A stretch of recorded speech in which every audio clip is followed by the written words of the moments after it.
In order to make progress, I needed to find the people who had been arrested for the alleged rustling. Nobody seemed to know where they lived, and I didn't have their names. All I had was the father who was arrested along with his son lives in Nettleton. So we drove 10 miles to Nettleton, thinking it would be another tiny little place and he would be easy to find. It turned out Nettleton is bigger than I thought, so I headed straight for the local intelligence gathering establishment. It was mid-afternoon, the pub was empty apart from one man sitting at the bar. I bought a drink and struck up a conversation. In my research, I have found that public houses can be a source of priceless intelligence. I mentioned to the man at the bar the case of the 1,500 missing sheep, and he immediately said, "Oh, that'll be Arthur, he lives just down that street over there." I couldn't believe my luck, so I went to knock on the door of the 62-year-old shepherd that had been arrested along with his son and daughter-in-law. Right, I've just knocked on the door of the man who was arrested for the sheep rustling, and he's informed me he seemed a very honest, genuine guy. He's got no previous history or anything like that. That 3 weeks ago the police cleared him completely of having anything to do with any sheep rustling, and also the other 2 people who were also arrested have been completely cleared, right? And that has not been put in the media. Apparently the landowner basically gave the police a tip off. He thought that these people were involved, but it turns out that they weren't involved. So there is no explanation as to who has rustled these sheep. Now this guy is an experienced shepherd. He reckons you would need 5 wagons, each of them 3-tiered. He said you would need 2 or 3 dogs. And the other thing that he said was, if you were going to do something like that, every person along the chain would have to be in on the crime. In other words, the driver, the people rounding up the sheep, the people at the abattoir, any checks that the vehicle would have to go through, etc. The landowner. He said everyone would have to be on it. He said there's no way you could carry this off without basically the police finding out or being exposed. So it's the disappearance of these 1,500 sheep has clearly caused a rift between the landowner and the people who were looking after the sheep, and there's no resolution of this. So the sheep have not turned up, no one has been found guilty of anything. So the BBC and other mainstream news outlets were quite happy to report, 3 people have been arrested, but they were not happy to report that 3 people were not charged and 3 people have now been completely cleared.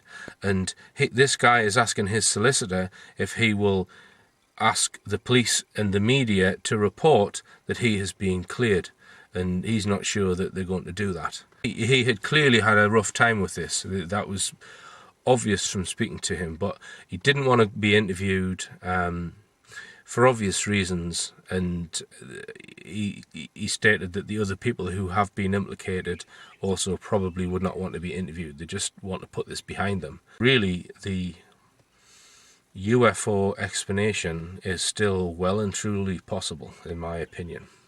I was a little disappointed that Arthur did not go on camera. He was a genuine person, and I could tell he was perplexed by the whole thing. This would have come over well on camera. I got the feeling he was a little suspicious of me, so I gave him my telephone number and asked him to contact me if he changed his mind and wanted to go on camera for a TV show. So, no suspects, no witnesses, and we have a huge UFO witnessed during the same month just 12 miles away from the field. Could there be a UFO connection? We headed back to the area and decided to find a place to camp out for the night. It was midsummer and we chose a campsite right in the middle of the increasingly weird Lincolnshire Triangle. Okay, we're in Alford and we're going to stay at a campsite, so we're going to actually camp out this evening in the Lincolnshire Triangle, and to get there we have to go along the A157, which according to Wikipedia is Britain's 6th windiest road. Bear right. And apparently Britain's windiest road is a roundabout. Nothing coming, but yes, So we'll be in a campsite in the middle of nowhere in the Lincolnshire Triangle. Ooh. On our way to the caravan park, or the camping park. Red sky at night, Shepherd's Delight. 1,500 sheep missing, not Shepherd's Delight. Right, just turned up at the caravan park and it's basically just an empty field. And we're the only ones, the only tent here. Right, we've managed to get the tent up before it's got completely dark. No, this is not Blair Witch Project, this is Rich Planet TV. Now, it's 1 o'clock, 1 AM, and we, as I say, we are in the Lincolnshire Triangle. So it's a perfectly clear night. The stars are out, so I'm going to put my head outside the tent. Right, I'm standing outside the tent now, and yeah, I can see quite a lot of stars. The only light I can see in front of me is there's a farmhouse about 300 yards in front. I'll just zoom in, and it's just got one light, just a window. That's the only light about, really. But this sleeping bag's like a complete cocoon, I can't move. Okay, I've come back in the tent. There's nothing to report, so I'm going to switch off and get some sleep. Maybe it's the night off tonight.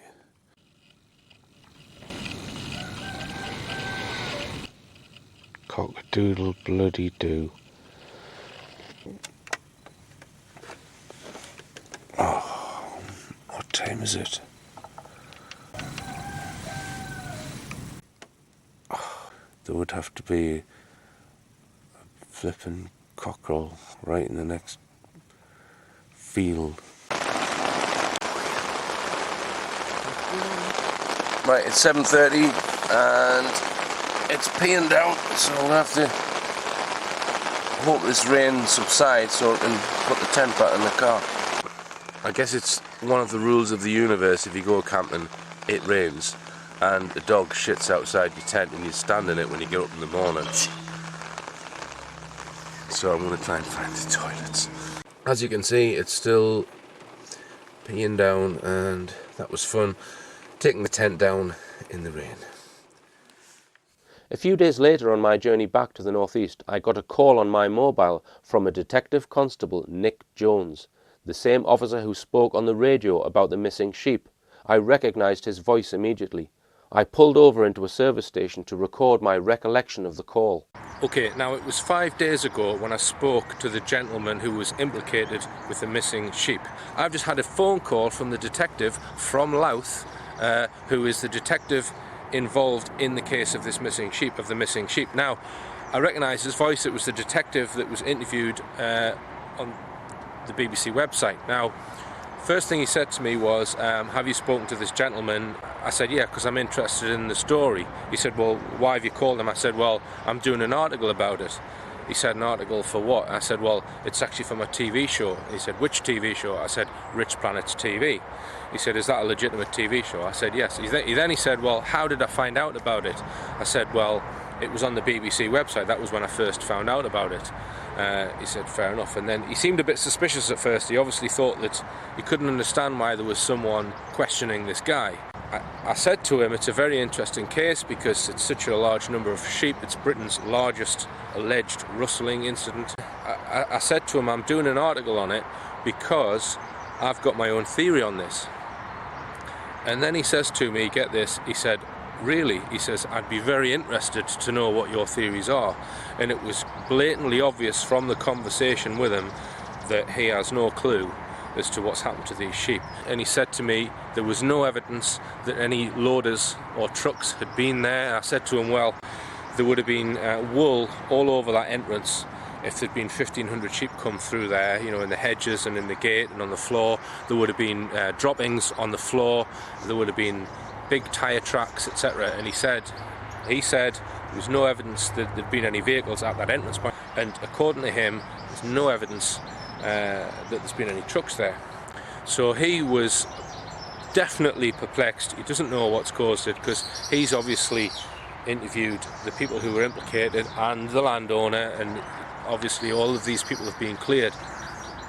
When I got back, I submitted a Freedom of Information request to ask for photographs which may have been taken of the gate, which was the only point where the sheep could have been taken. However, they did not provide any information and pointed me to the article on the BBC website. Fat lot of good that is. I checked the photographs I had taken of the lock on the gate. The padlock looks fairly old. One would have thought if the lock had been broken during the theft, a new lock would have been put on the gate.